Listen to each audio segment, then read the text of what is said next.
The October 14th, 2025 Board of Zoning Appeals meeting will come to order.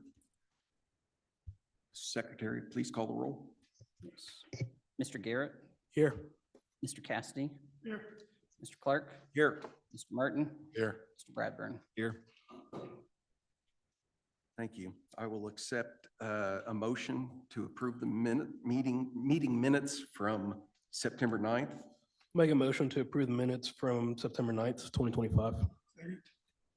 All in favor signify by saying aye. Aye. Unanimous. The meeting minutes have been approved. Seems we have no old business.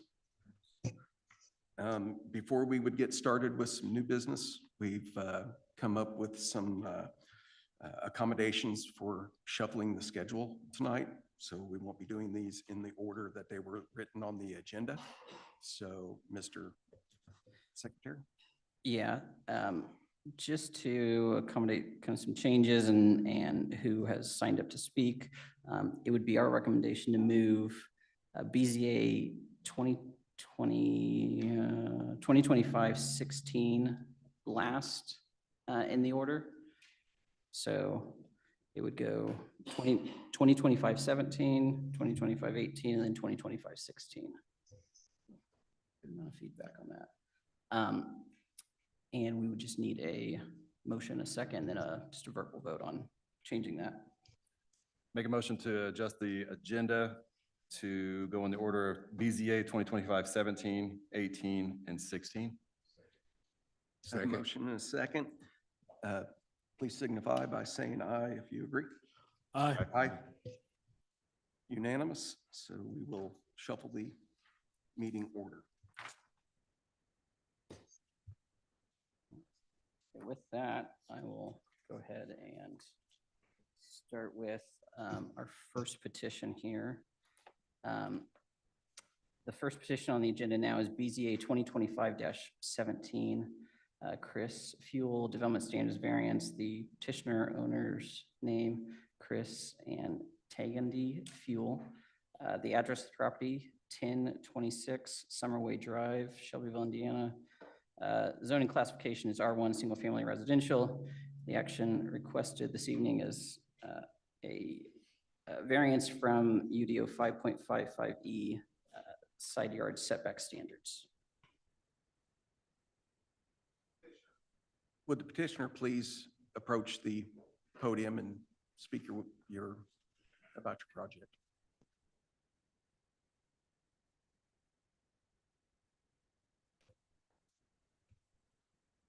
Hello. I want to thank you guys. And could you please speak your name for the record? Chris Fuel. Tagandy Fuel. And in speaking with the petitioner right before the meeting, I believe, and I'll let him speak to it, I believe it's his intentions to, instead of moving forward with this request, withdraw the petition before the board. And if that's so, we're just going to do that on the record. Yes, that is correct. We would like to withdraw our petition. I appreciate the board spending the time on it they did, and we'll maybe revisit it some other time. All right, thank you. Thank Good you luck. so much.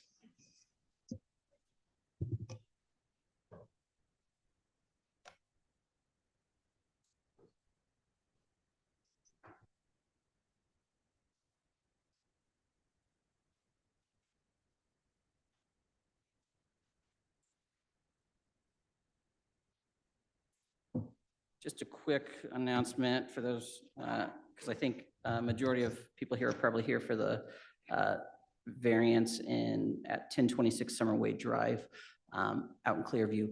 That variance was just withdrawn. So the petitioner has chosen not to move forward with that. If you are here just for that petition, you can continue joining us this evening, but feel free to leave if that is what you were here for this evening, as the board won't be considering it anymore. Thank you.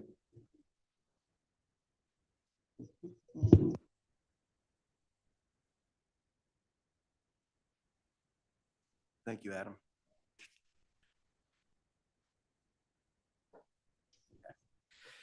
So the second item on the agenda now is BZA 2025-18 Sunshine House Special Exception Use Request.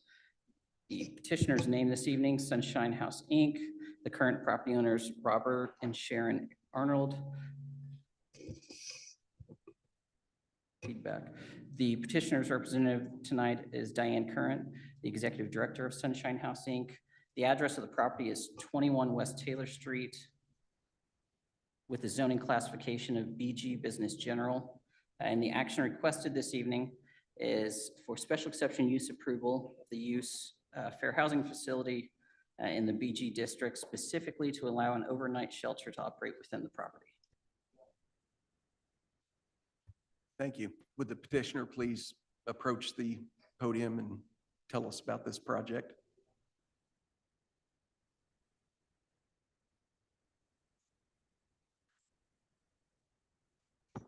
Good evening. Thank you for having us here. Oh, I'm sorry. Please speak your name for the record too. Diane Current. And Amy Disney. We are both on the executive board of Sunshine House. Don Curran.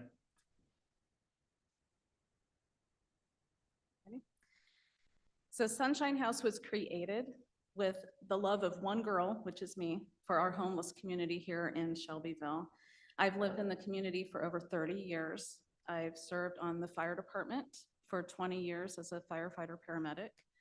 I've been a foster parent here in Shelby County, a soccer mom, as a lot of us had been.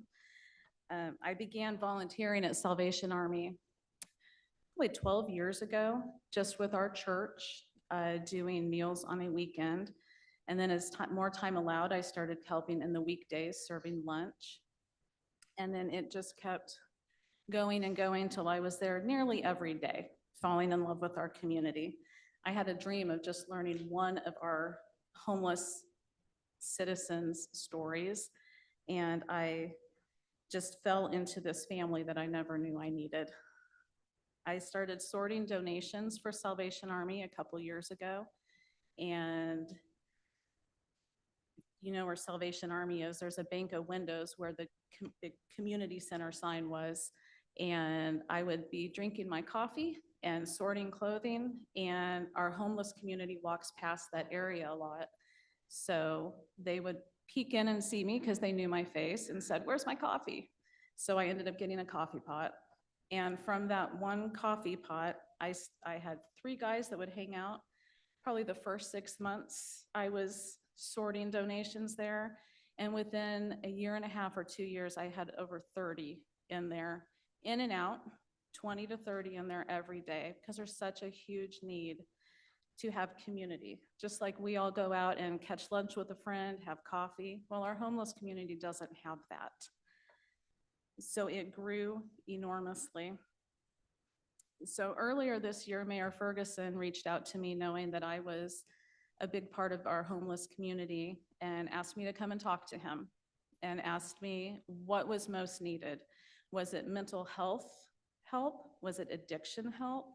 So those are needed, but a safe place to sleep is the most necessary thing at this point. We have them sleeping all over unhoused, and we have a huge population here in Shelbyville that does that. So that next day, Mayor Ferguson and I and some of his staff here from City Hall went and started looking at buildings. We landed eventually on the building that we were asking for a variance for tonight. But because of that, because of Mayor Ferguson, that is why Sunshine House was born. He said, "I don't want this city run. You need to run it, you know them." So he said that. I went home and told my husband, and he said, "Guess we need to start a nonprofit, don't we?" And that was never an intention as a retired firefighter. So Sunshine House was born with that. Sunshine House is not just a location. We have been helping our homeless community for a lot of years, even before Sunshine House was born. We're an organization that's very active in our community. We're coming alongside our homeless or our ones deep in poverty.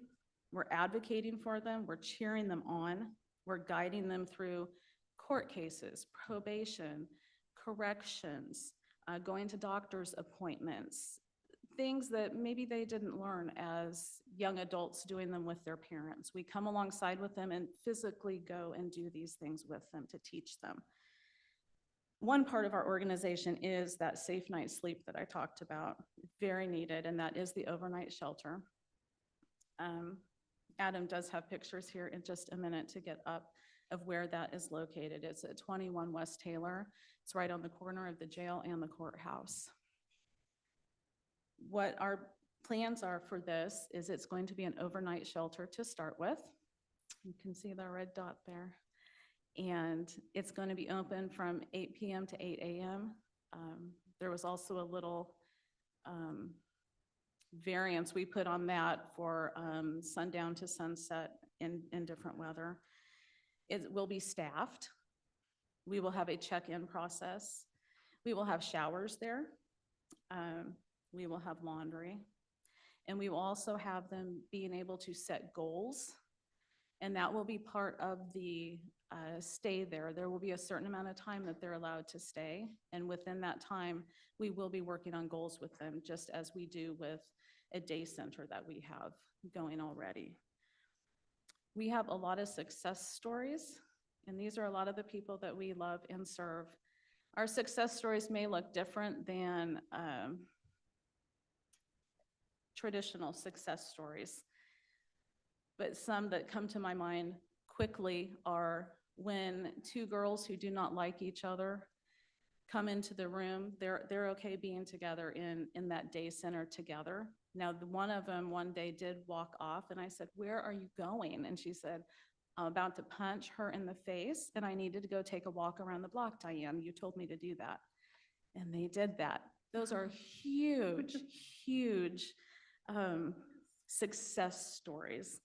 There are people getting out of work release. There are people getting out of jail, making really good choices. So that's what Sunshine House is. And that's why we are asking for this variance, so we can get that safe night's sleep. Thank you. Usually at this point, we would take questions from the board, but should we allow speakers before this or after this? I think it would probably still be in keeping with the board's rules to To keep- even just a kind of preliminary, even if the board members don't necessarily have questions at this point. All righty. So at this point, we'll take questions from the board, then we'll, after the questions have been asked, we'll open it to the public to ask questions. Then we'll make a decision, and we'll have some people speaking in the public. Okay, thank you. So, Mr. Garrett? Yeah, and speaking to one of the conditions on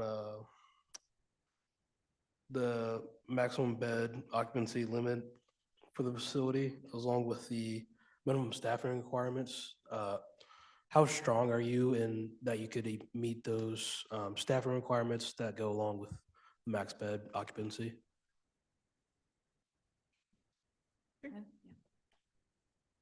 We will do what we need to do to make sure that we can have it staffed appropriately every night, depending on how many beds are full. So is that the question that you're asking? Yeah, Okay, pretty much. okay. Mr. Cassidy? Couple of questions. Will this tie in, or do you tie in with the other organization, Buddies Helping Buddies? Are you familiar with that? I mean, I'm familiar with I it. thought We're you not, might be. we're not coordinated. We're not together as an organization, but we do work together. Okay. Yes. Who regulates, I guess it's the safety? We have men and women. How are you gonna split that? Are you gonna, so there's not any, I mean, Yeah, at this time, we're going to just have adults. And we will have men and women in different locations of the building. And we'll have cameras throughout the building too, in the areas where cameras are allowed in the public areas. And how's our fire chief, fire department, they walk through, Mhm. okay, everything? We've had As far as safety? we've had different city officials walk through, yes, and we're working closely with them. Yep. Yep. Mr. Martin? Mr. Bradburn? Just want to give you an opportunity. You're familiar with all the conditions that the staff is recommending, the specific number, so 26 beds and at least two individual staff each night. You're familiar with those conditions. Yes. Excellent. Yes. Thank you so much. Continue to fill the gap.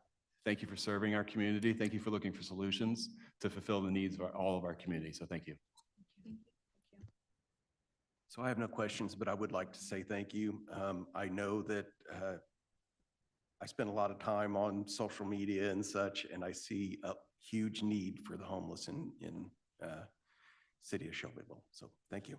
Thank you. Thank you. Now we will close comments from the board and open it to public comment. If anyone in the public would wish to speak on this or is signed up to speak on this, please approach the podium. And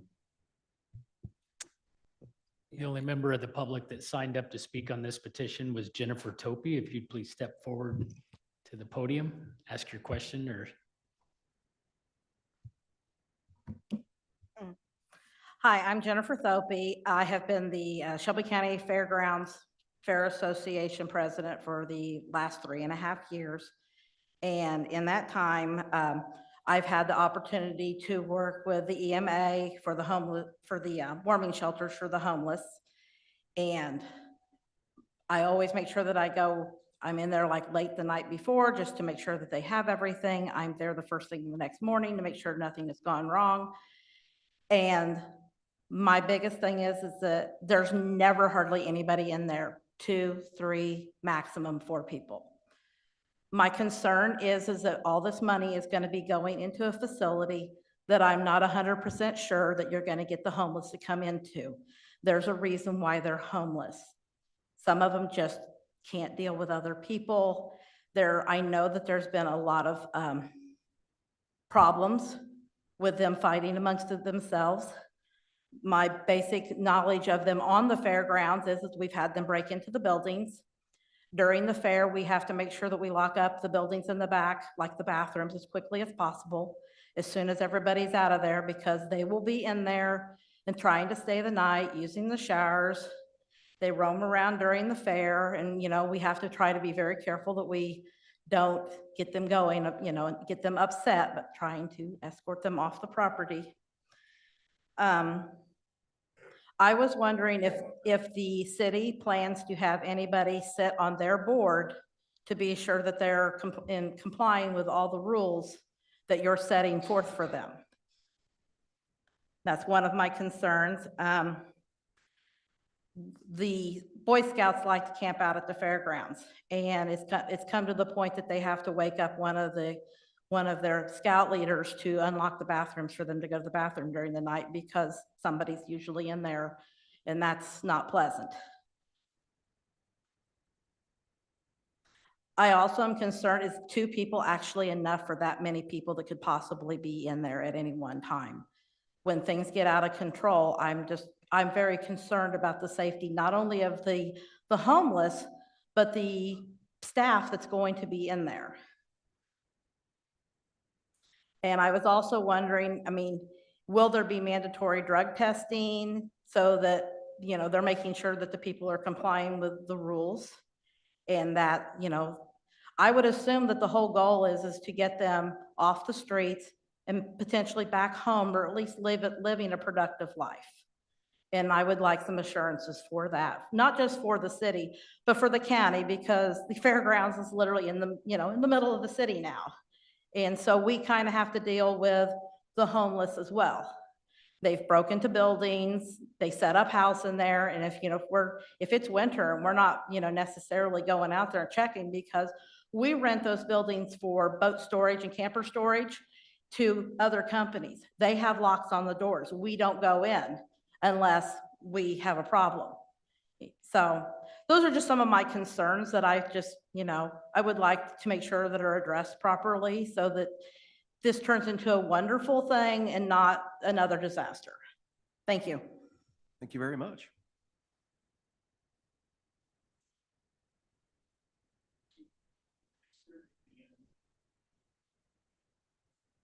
Okay, I see someone coming up to the podium here. Mr. Rude didn't offer me to sign in when I got here. I'll reprimand him tomorrow. Mr. Clark, I do appreciate you reading a lot of social media. I'm not as bad as it says, by the way. Could you state your name? Scott Ferguson, citizen, 510 South Harrison Street, less than a block away from this facility.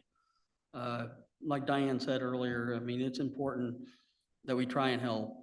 When I first ran for mayor, started 2 years ago, I said, we're never going to be as good as, we're only going to ever be as good as our worst citizens. This is a step forward in making our citizens better. Last year, and no offense to EMA director, but they did not open the shelter until it got 30 below wind chill. I don't see this shelter being, I guess, actively used a lot, but in the wintertime, I think it's important that we have somewhere to house our homeless. We did not do a good job with that last year. And as the mayor of this city, I believe that it's our job and our opportunity to serve every citizen that we can. And I think this is a great opportunity working with Diane. I don't think Diane dove into as much as she talked about.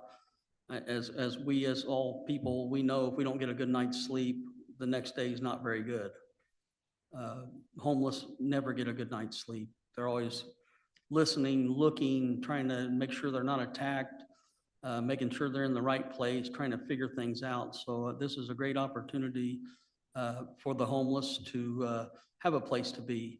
We are going to use our opioid settlement money that we are getting from the federal government and from the settlements that we're getting to help purchase this building for Sunshine House. And I believe it's just a great opportunity to help those who need help in our community. We're never going to cure homelessness. I mean, it's a lot of people that are homeless have lots of demons in their minds. They have lots of problems. We're never going to settle all those problems. But it's a step in the right direction, I believe. So any questions I could answer for y'all? Yeah, I'd like to ask you a question.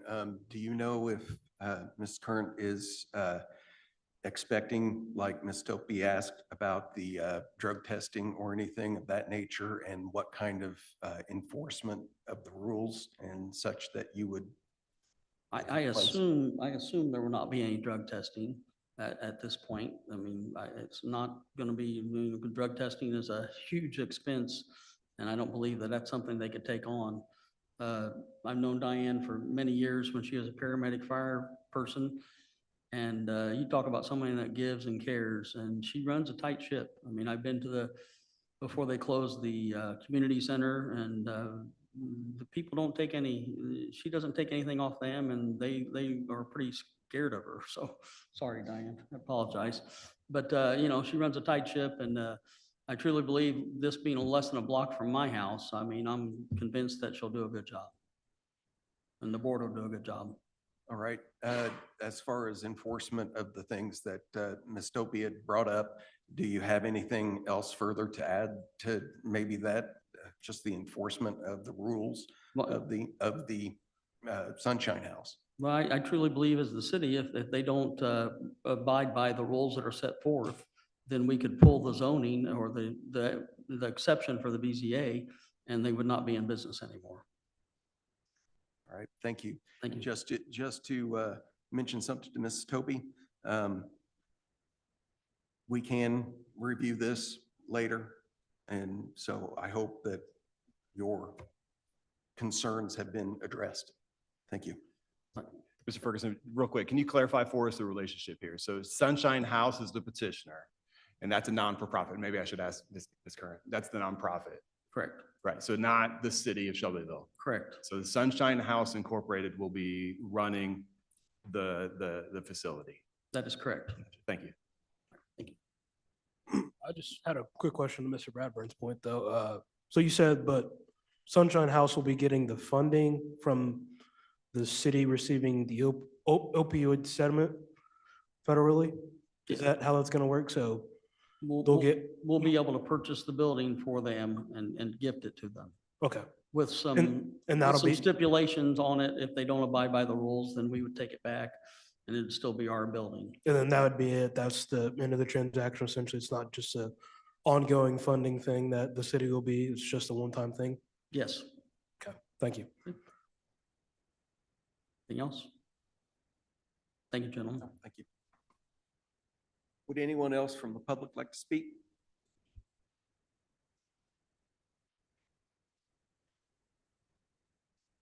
Please speak your name for the record and tell us. My name's Donna Harrell.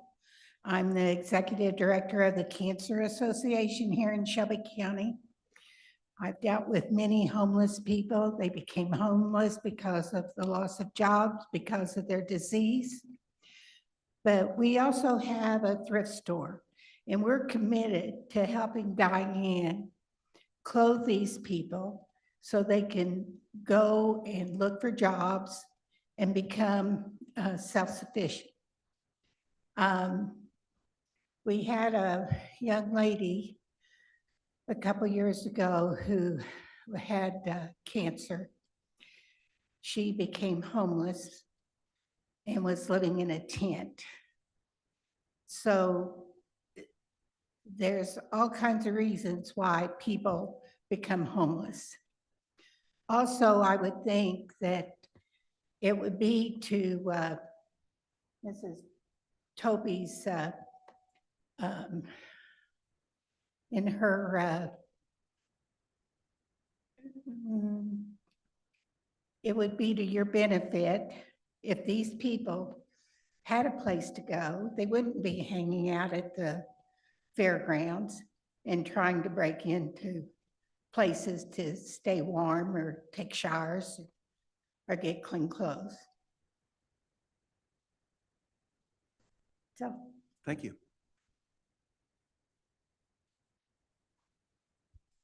Sure. Step up to the podium and speak your name for the record. My name's Kimberly Spiegel, and I'm a volunteer also in our county. I just have one question. I have a very close friend who's in a close proximity to the Sunshine House, and I hope it goes wonderfully. However, she asked me to ask the mayor, will there be a sign that says registered sex offenders live here? That's been asked several times and not answered. Is it going to be having a sign for those neighbors? I think that's a fair question. That's all. Thank you. Adam, do you know anything of? I don't. After public comment, the petitioner might be able to speak to it a little bit more, but I don't have anything else to add to that. Yeah. Does anyone else have any discussion about that?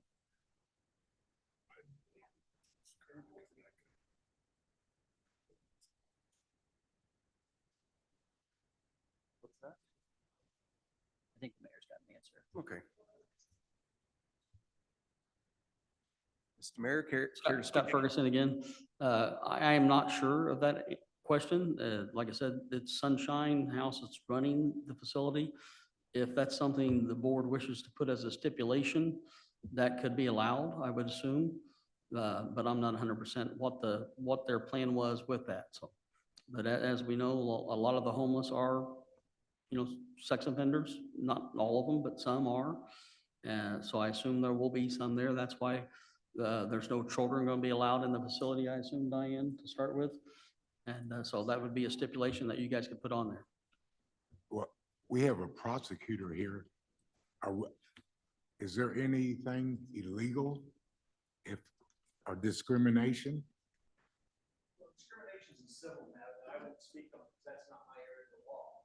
As far as, sex offenders. Could you, excuse me, could you please step up and speak your name for the record? I'm Brad Landwerland. As far as them being able to stay there, it's my understanding that there's somewhere within 500 feet of there that allows kids to do some type of schooling or something. You may have heard about that. So that will prevent them from living there. It's my understanding. Is that yours? So I don't think that they will be able to. So the answer to her question would be no, there won't be a sign lying and saying this contains sex offenders. Is that right? Thank you. Ms. Curran? Yes, unfortunately, at this location, we will not be able to offer housing to sex offenders because of the location and the stipulations that most of them have. Thank you very much. Would anyone else from the public like to speak? Seeing no one, is anyone online, Adam? No, no one had signed up to speak online for this petition. All right. So seeing no further comment from the public, I guess we're ready for a motion. I'd like to make a motion to approve the requested special exemption use to permit the use of a fair housing facility in the BG Business General Zoning District in accordance with the document submitted and imposing the recommended conditions pursuant to the findings of facts presented in the planning staff's report. Second. I have a motion and a second. Please cast your ballot for BZA 2025-18.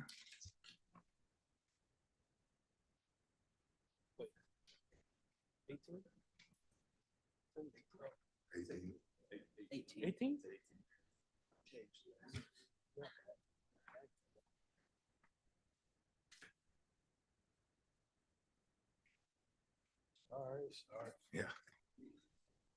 Yeah.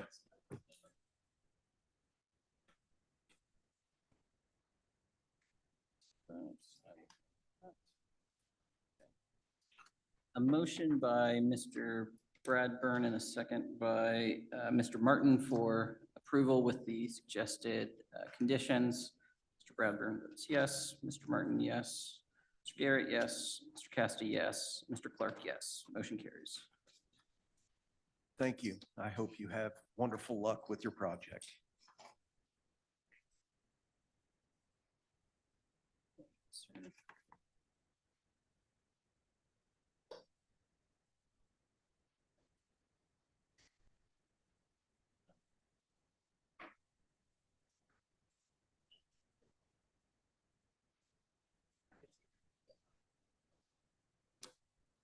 Okay. The crowd at a second to.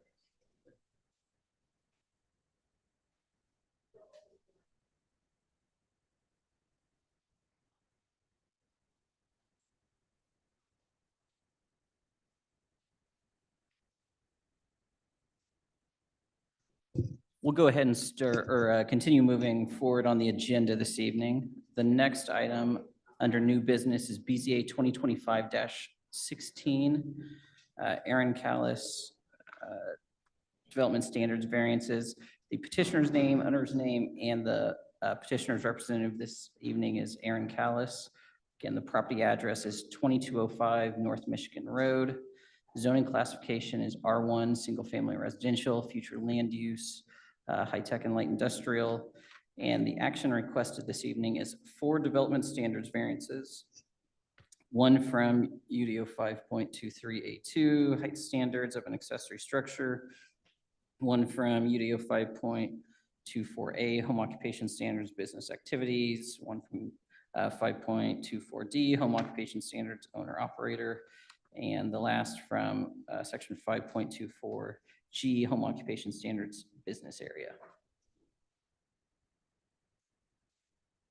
Thank you. Would the petitioner's representative please approach the podium and speak to your project? Please state your name for the record. My name is Aaron Callis, and I'm the property owner of 2205 North Michigan Road. I bought this property last year, or basically 1 year from this month, and I bought it for the main intention of, I run AC construction, or AC roofing construction, and I was needing more places to park my trailers, my equipment, and then now the barn that was there, the garage, I mean, it's so fallen down, dilapidated, that it literally took me 5 minutes to push it into a pile. So, you know, the property was very severely neglected. There was sewage in the backyard, took care of that, hooked up the main sewer, The septic was so terrible. And I'm needing a pole barn for my company for the stuff. And so I figured if I'm gonna build a barn, might as well build a barn that's big enough to multi-purpose it, and that the inside storage would help offset the cost of the barn. Because there is a need for more storage around, with all these new housing developments going on, and the HOA is saying you can't, park your boats, you can't park your campers, trailers. So that's the main reason. Another reason, I've cleaned up the property greatly, it's just overrun with everything. And so the main thing is, like, in the winter time, boats, campers, whatever, be stacked in there, and usually 9 times out of 10, people don't see it until May of next year. And it's out of sight, out of mind. And then, some of the people will pull the trailers or campers or boats out in May and then take it to wherever. They just need winter storage, basically. And in the summertime, then there'll be people that'll be year round. They'll park campers and boats and whatever. So that's really the gist of it is. So I figured, if I'm gonna I might as well build a big barn, for all my stuff and then other people's stuff, so. Right, thank you. We'll take questions from the board. There is 4 separate variances Yeah, I being know. requested, Yeah. so we will split those up and Okay. we will approach them one at a time. Okay. Have you spoken your piece for all 4? Okay. And so first we'll start off with questions from the board. Mr. Bradburn? Are you familiar with the recommendations from staff? I just heard them a little bit ago. I didn't, yeah. Let me read them, and that way you Okay. can, speak to each one of them. Okay. Okay. Let's see. So all storage on the property shall be located indoors Mhm. with absolutely no out storage of equipment, vehicles, materials, products, or any other items not customarily associated with residential zone property. That's the first condition. And then the second condition, the storage rental component of the building and property shall not exceed 4,500 square feet or 50% of the proposed building area, whichever is less, without further review or approval by the Board of Zoning Appeals. Mhm. And then the third one's just, all those conditions will be written against the property, basically a recorded written document. So for basically those 2 conditions, how are those sitting with you? Or do those seem reasonable? Well, I own trailers and that's not, can that be sitting outside? It's county, so everybody out in the county has a trailer sitting Yeah, outside. so if the board were to move forward and attach those conditions, all of that outdoor storage wouldn't be permitted there. The way it's written right now, Okay. the way it's written. What if it's behind a fence or? Great question for the board to take up.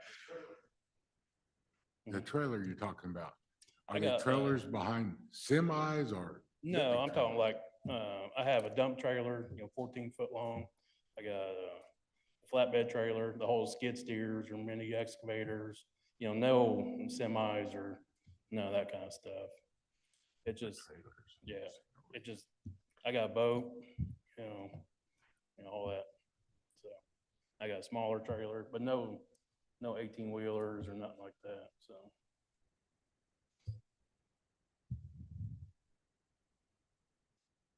Sorry, I'm trying to look up for the zoning for an adjacent, or actually several adjacent properties are general industrial. So that's what I was trying to reference. But some of our other zoning districts allow outdoor storage, but like where you're headed with certain screening requirements. And so that's what I was just going to access here, try to find what those requirements would be, see if we can put a proposal across the All up and board. down Michigan Road, there is industrial and storage, and I'm not asking for something out of the norm up and down Michigan Road. So just for reference, Mr. Bradburn, because I believe you're looking for the outdoor storage standards for the industrial, so the IL and IG districts. Just the way it's written, there is a limitation on the location of outdoor storage areas. They shall be located in a side yard or a rear yard, not in a front yard, and they shall be set back minimum of 30 feet from a property line or the setback for an accessory structure, whichever is greater, so 30 feet. And then screening wise, outdoor storage areas shall be screened on all sides with a solid fence or wall that is 6 feet tall or 8 feet tall if what is being stored is greater than 6 feet in height. Last part would apply to, of course, this is a different zoning district we're talking Oh, about yeah. here. But it would apply to any outdoor storage In an industrial. in the general industrial to have, basically throw a fence up around it Yeah. in the outdoor Yeah. storage. No, I mean, I don't have a problem with that.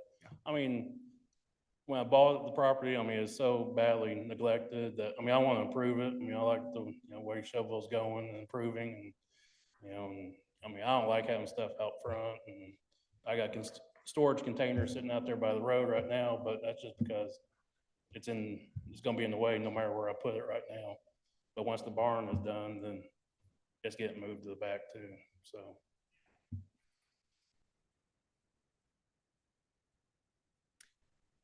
Adam, do we have restrictions on the containers on any of these, on this particular zoning?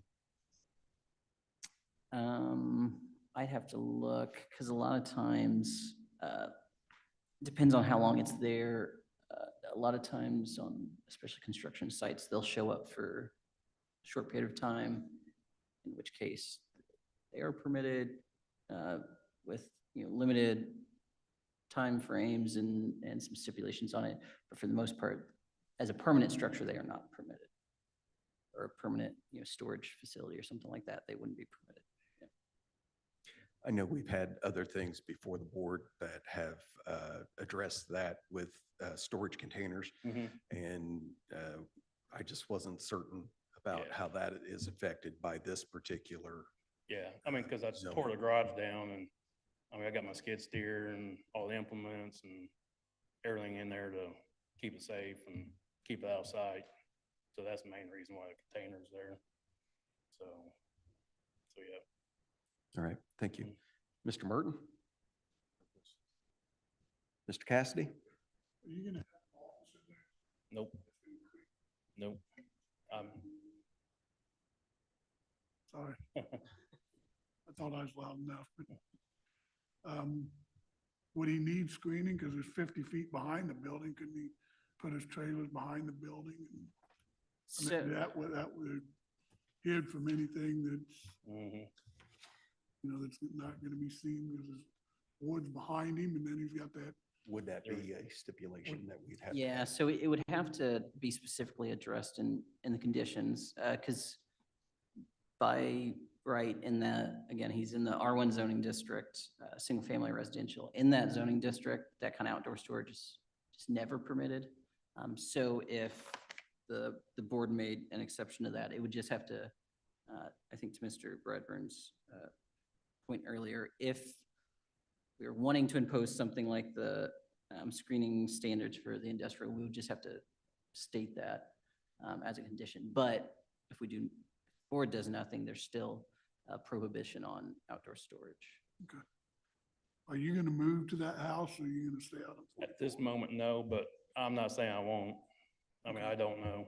At this moment in time, we live right beside the high school and I got 2 high schoolers, so. Sure. Maybe why, Okay. so. All right, thank you. Go ahead. No Mr. Garrett? questions.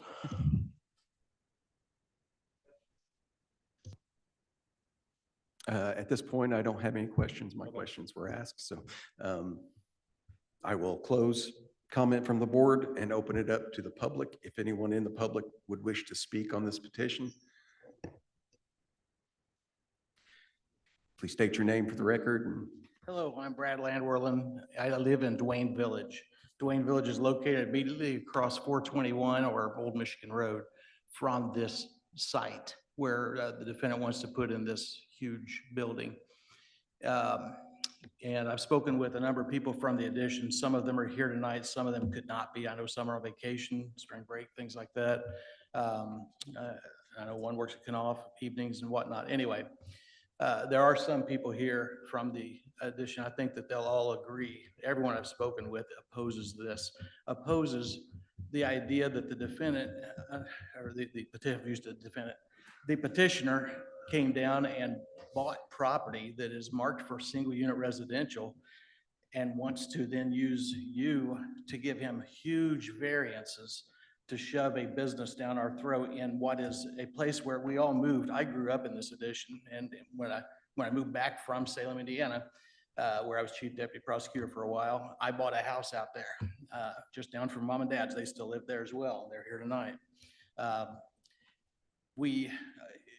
That's been a residential area. We've enjoyed it, and not having all of the industry and whatnot, and the people coming and going, which one of the variances here is for people to be able to come and go and him to run a business and whatnot. I think the defendant, the petitioner, is seeking variances so far outside the intent of having variances. I mean, for instance, we're talking about a 6-foot fence. How's that going to hide a 30-foot building? 30 foot, that's 3 stories. Isn't the hospital 3 stories? Doesn't that give you some idea of what he's wanting to build in a residential area on a residential land? And he mentions that it will be partially blocked, and the Plan Commission relied on this because they put it in their recommendation. Where did he put it? Under finding number 1, they specifically say the property, the subject property is locating the accessory structure in the southwest corner of the property behind existing old growth trees. And the petitioner put in his petition that he would have that blocked from any view or anything because there is an old growth trees and this and that. If you've been out there, the part he's talking about is, and petitioner was nice enough to meet me out there, and we went over this a little bit. And he's not hiding the building behind anything. It'll become 100% open. There won't be one blade of grass blocking the view from Duane Village when you look out at this Taj Mahal 3-story, 9,000 square foot building on a residential lot. It's just incredible to think. And he's asking you not for minor variations. He's not saying, okay, the limit is a certain percentage or 500 feet, whichever one's less. I want to be able to go to 1,000 feet. He's not asking for 750 feet, something like that. He's asking for 9,000 feet. He's not asking to go a little above the limitation for him right now of building on that property as far as building height, which would be, I believe it's 26 feet, something like that, or 24 feet. He's asking to go all the way up to, 30 feet, 3 stories, 3 stories. I would add as well, he's wanting to store things that have motors, motor homes, things like that, where they can leak oils and this and that. And we are all on wells out there. All this, anything that's flushed out and so on is going to end up in our bodies, in our water and so on. That's the reason we don't allow industry in, that's one reason we don't allow industry to just move into residential areas like this. We're all on wells, we will have to suffer his fumes. This is also going to clearly have a negative impact on the desirability of our place, because people moved in places like this because they want to be in the country. They want to be in a quiet residential area. They don't want to be in an industrial area where people will be coming and going at given hours and whatnot.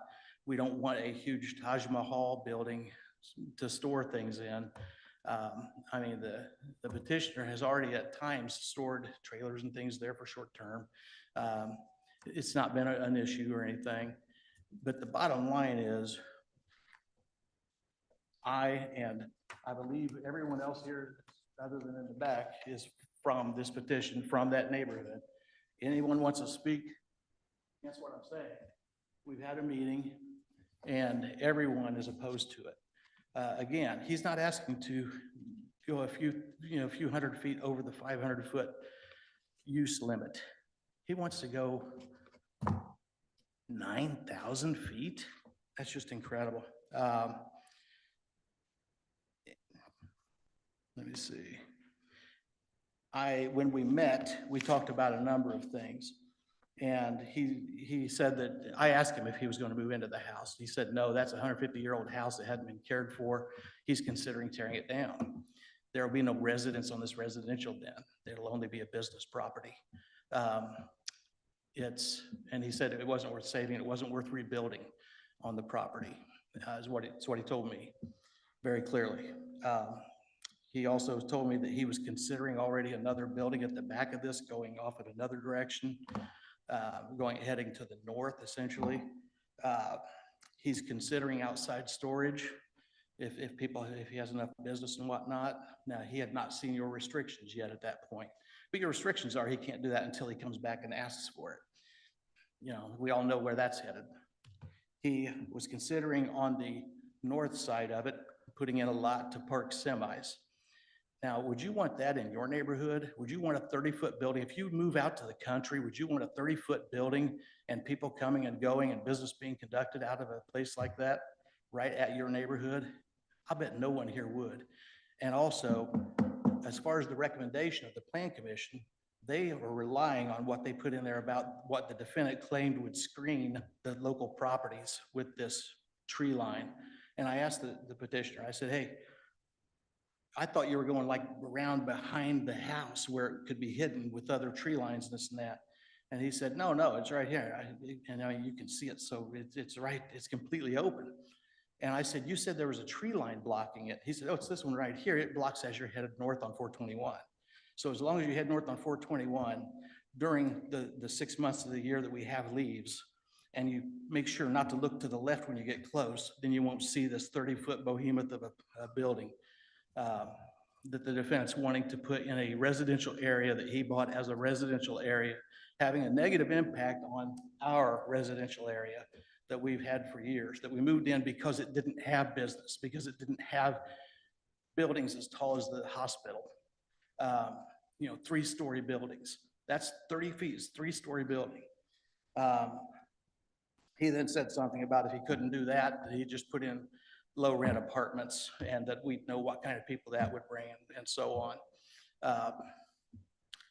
Bottom line is, and I can feel for him, he said this is his future there. He's wanting to build a business there. It's going to be his future, his retirement and all that kind of stuff. That's his goal. I can feel for him. Go buy an area that's rated for that. Don't move into a residential area and expect everyone else to accept your change. And for God's sakes, we beg of you, don't help him. Don't help him force this down our throat to change the whole attitude of the place, which looking at the recommendations of the Planning Commission, they recognize that such a thing could change it, but it won't because, as they find, and this is a quote, subject property located the accessory structure on the southwest corner behind existing old growth trees. They say that a few times in here. If you go out and you look at it, you stand in Duane Village, anywhere that you can see that way, you're going to see the area he cleared. That's where it's going. You cannot miss it. You cannot. And not to mention, he talks about that this will cut the amount of traffic going through town, which I don't believe it will. People are moving in wherever, and if they want to rent a place, they'll go through town to pick up their trailer and back through town to go home and get ready or whatever. I don't believe it's going to be a notable change in that, but it will be a notable change for us. We already had a big change when we put in the casino and so on. We have a lot more traffic on that road, so be it. That's fine. Again, they didn't build the casino on our property. He wants to put in a huge, outrageous building there, and it's just going to change the entire character of the property to have a business running out of there.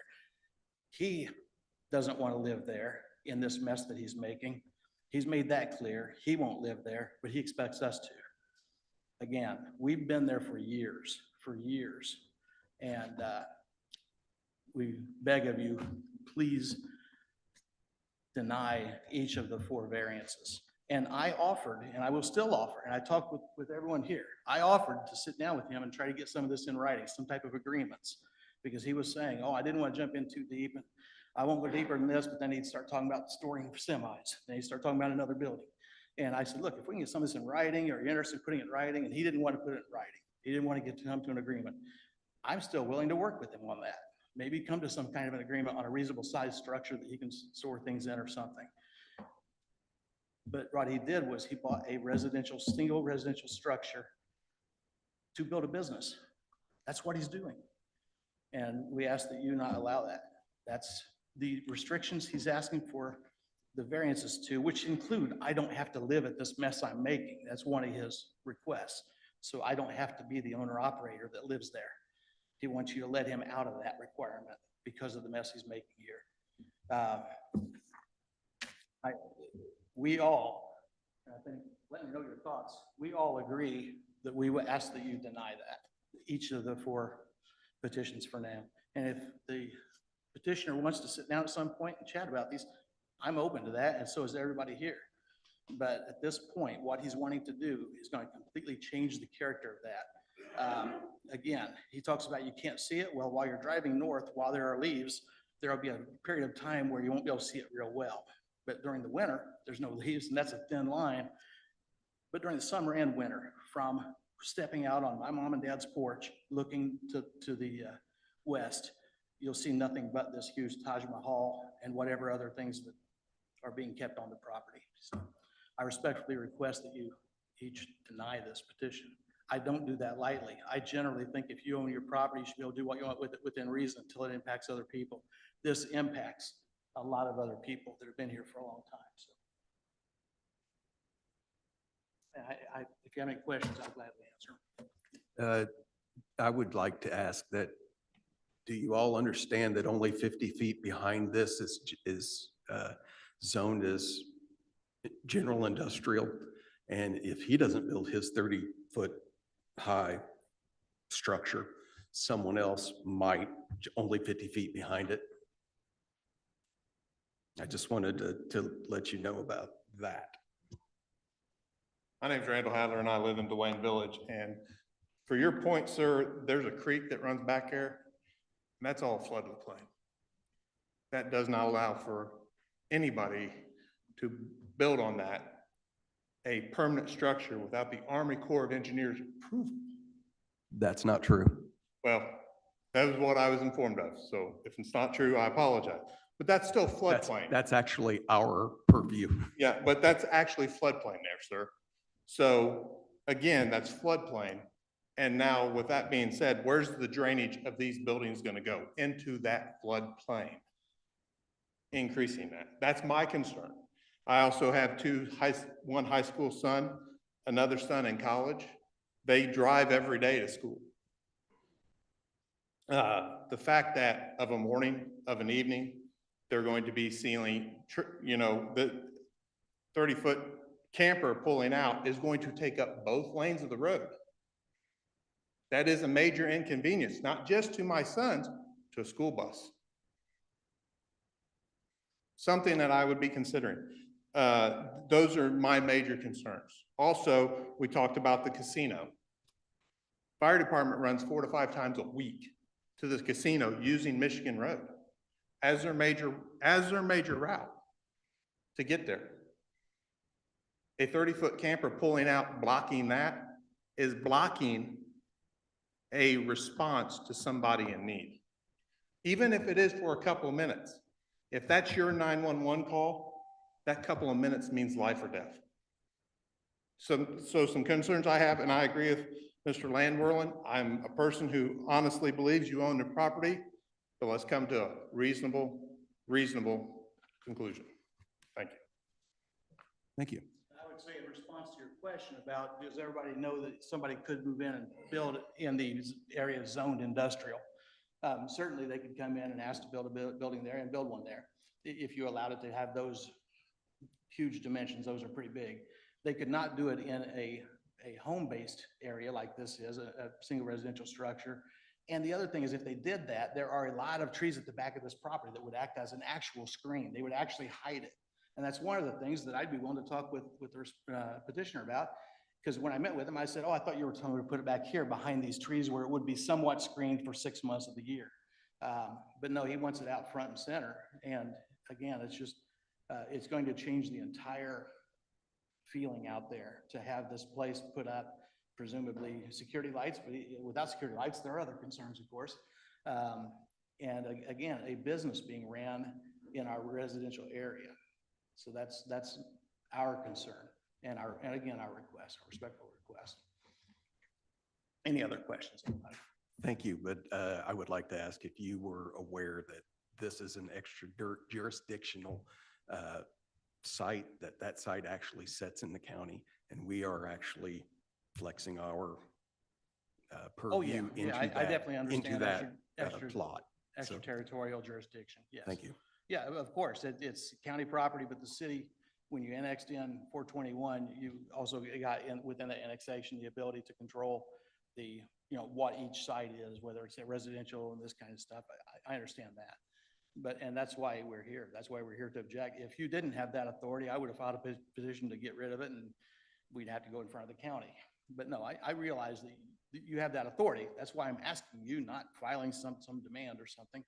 That's why I'm asking you, act as if this was your home and you lived in the country in a nice, quiet little environment, and somebody buys that land knowing that it's zoned for single family residential. Can I cut your rhetoric a little short? Because I know that you've been speaking for quite a while now, and it's kind of grinding on our board here. And but would Mr. Callis, or please, would you want to answer to any of his concerns, any of the concerns of your neighbors? You would need to close public comment before you have the petitioner come up and answer questions for the board. Okay, so hang on. Okay. Yeah, Anyone else from the public wish to speak on this particular petition? Seeing none, we'll close public comment. Would you like to speak to these before the board would take a motion? Defendant Aaron Callis. It's no different than a farmer building a big pole barn to store his tractors in. I'm out there at least 3 or 4 times a week. I'm mowing the grass. I'm doing all the upkeep out there, and that's the way it's going. I plan on being out there. I'm not living like in Florida, trying to run a business in another state. I literally live right across town. I'm out there 3 or 4 times. I'm not gonna have a secretary out there. I'm not gonna have anybody out there working, running the storage business. It's just, inside storage. That's it. I mean, it's no different than everybody pulling out Duane Village, getting on Michigan Road. So, there's semis, dump trucks, hauling ass down, Michigan Road every day. And it's just no different than, we're not gonna add any more traffic going on Michigan Road. So, and there's not gonna be oil or liquids being dumped out there like, he's saying. It just, I don't do that. So, yeah, but. All right, thank you. Discussion from the board. Yeah, I had a question about the height. You said you're mainly gonna be storing boats, RV, things of that nature? The reason is 75 foot, 16-foot sidewalls, the taller campers to get inside the door. You gotta have 14-foot tall door to get the camper in. By the time you put the roof on, that adds another. That's where you get the 30 Yeah, feet? yeah, it's just mainly, it's not gonna be like a second floor, there's not gonna be a third floor. It's just the pitch of the roof. And that's what the height is, and the 2/3 of the tallest structure, that's 18 foot. So to build an outside building, it'd be tiny to meet that kind of demand. It's not tall enough for basically just a 2-car garage for that height, so. Thank you. Any other? No, discussion? I see what you're saying, so. Yeah, it's nothing, I'm not building, 30-foot walls or all that. It's just the height of the roof for the peak. So. All right, thank you. At this point, I think we're ready for a motion.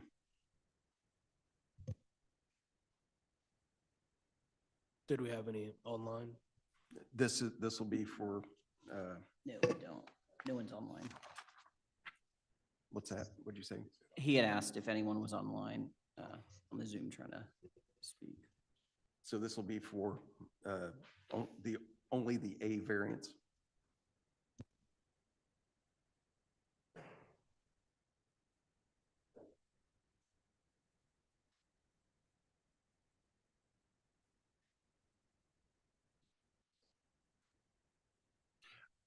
Well, we're at the discussion part of the minute. Okay, thanks. Yeah. So just to share some of my thoughts, and thank you for everybody for coming out and participating and sharing your positions on this proposal. It's definitely a unique property. As I'm looking at the zoning districts, it's a rainbow.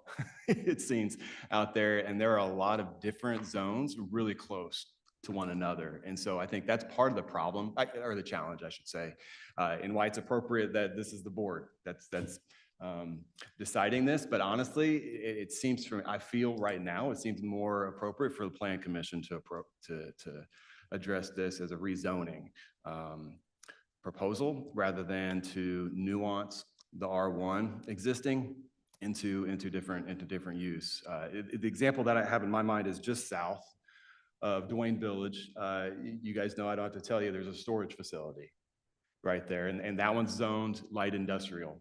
And it seems, based on the petitioner's comments and the application proposal, that's very similar to the use that the petitioner is attempting to, asking the city to approve, which makes honestly kind of sense to me. You've got light industrial real close there with that storage.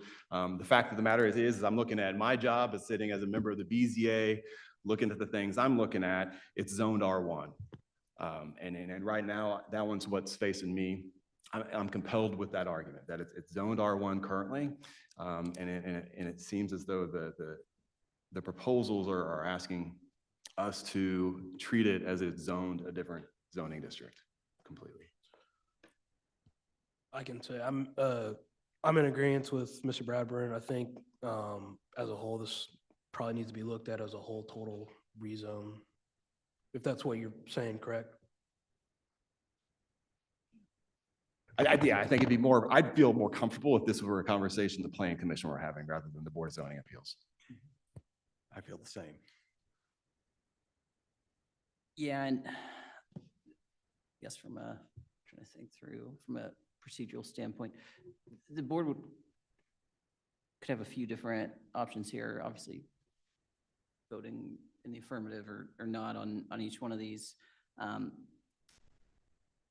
I think the board could also continue the case and give the petitioner at least 30 days to, whether that be a rezone or some kind of petition before the Plan Commission, or a change of plans, or, Would that require the petitioner then to forego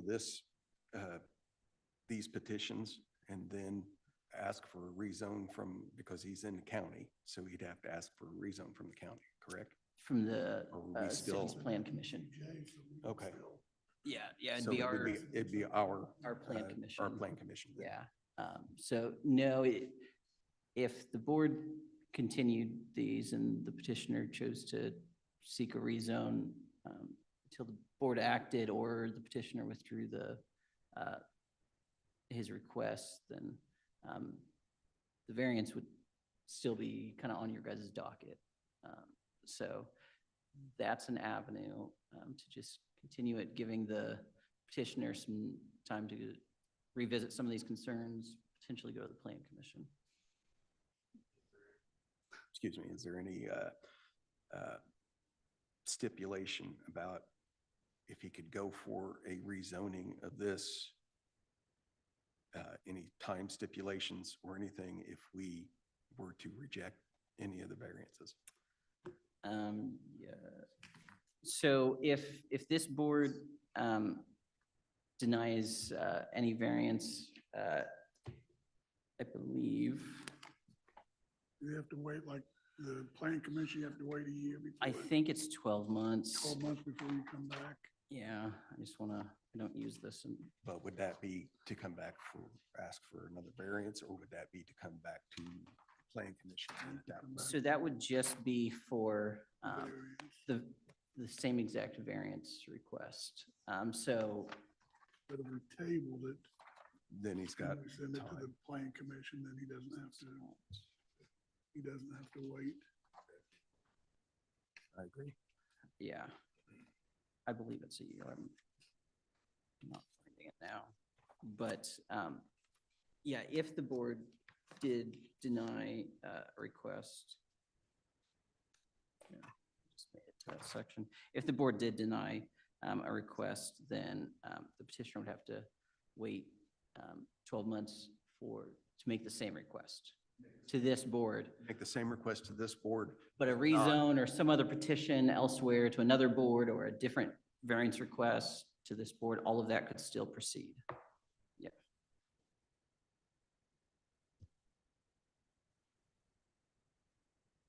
I'll make a motion to table this. Second. I have a motion to table this petition until, for 30 days or until our next Board of Zoning Appeals meeting, to give you a little time to explore other options. We feel that's probably necessary at this point.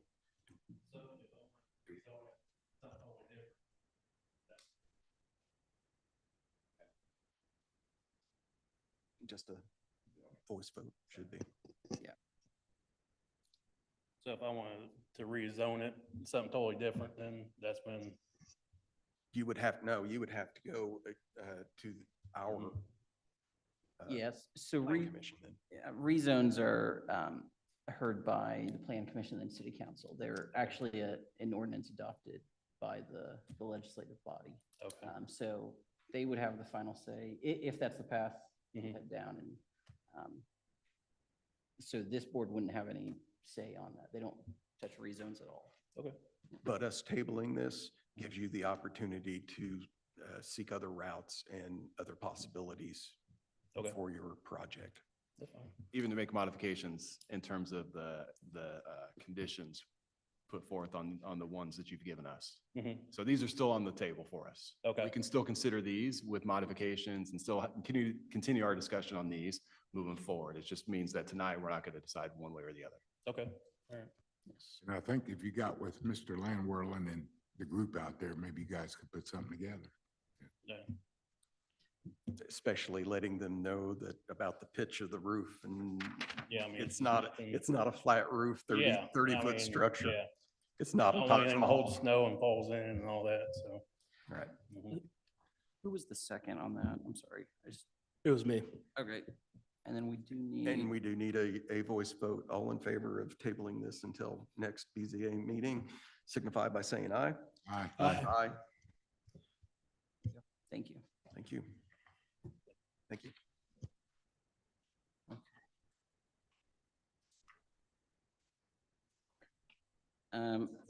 We have nothing listed under discussion, but actually did want to give just a brief update to the board that the committee that's working on the business neighborhood revisions and some other revisions met 2 weeks ago, maybe. And our plan right now, what we're on track to do is take a final version of those amendments to the Plan Commission at this month's meeting. So that by the end of the year, we can have those amendments adopted by City Council. So Who's that on is our goal, and I'm saying it publicly, so now I have to do it. Who's on that committee? Who's on that committee? You two, Winnie, Scarlett. Yes, Carter Hall. Right, Yes, those thank you. five. Yep. But that's all we've got. All right. Motion